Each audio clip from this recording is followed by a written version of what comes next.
Bacaan dari kitab kedua Makabe. Ada seorang ahli Taurat yang terkemuka bernama Eleazar. Ia sudah lanjut usia dan sangat terhormat.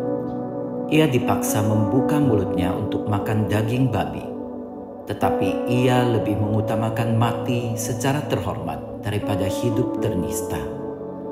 Maka ia memuntahkan daging haram itu dan dengan rela hati menuju ke tempat deraan. Memang demikianlah seharusnya tindakan orang yang berani menolak apa yang tidak halal untuk dikecap, kendati secara naruliah ia mencintai hidupnya. Tetapi para pengurus perjamuan kurban yang tak halal itu telah lama kenal baik dengan Eleazar. Karena itu mereka menyendirikan Eleazar, lalu menyuruh dia mengambil daging yang boleh dipakai dan yang dapat ia sediakan sendiri. Lalu dari daging itu, cukuplah kalau ia pura-pura makan apa yang dititahkan raja. Dengan demikian nyawanya akan diselamatkan dan ia akan diperlakukan baik demi persahabatan yang lama. Tetapi Eleazar mengambil keputusan mulia yang pantas bagi umurnya, bagi kehormatan usianya, bagi ubannya yang jernih dan amat mulia, pantas bagi cara hidupnya yang jernih sejak masa mudanya, dan terlebih pantas bagi perundang-undangan suci yang diberikan oleh Allah sendiri. Dengan tegas ia minta supaya segera dikirim ke dunia orang mati saja.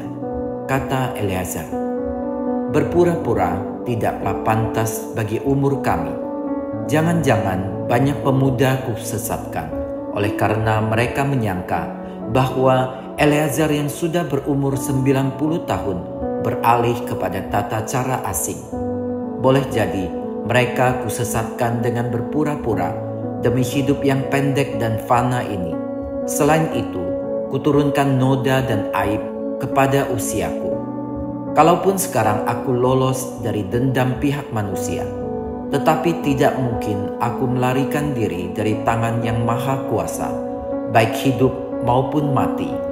Dari sebab itu, dengan berpulang sebagai jantan, aku mau menyatakan diri layak bagi usiaku.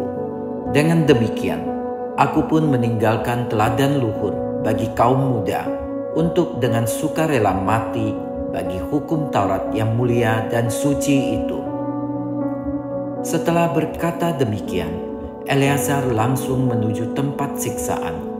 Adapun orang-orang yang beberapa saat sebelumnya bersikap baik terhadapnya, sekarang memusuhi dia karena menurut mereka, Eleazar tadi berbicara seperti orang gila.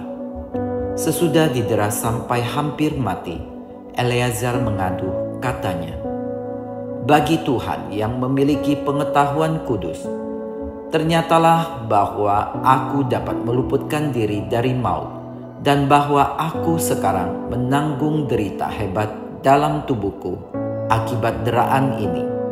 Tetapi dalam jiwa aku menderita semuanya itu dengan suka hati karena aku takut akan Tuhan."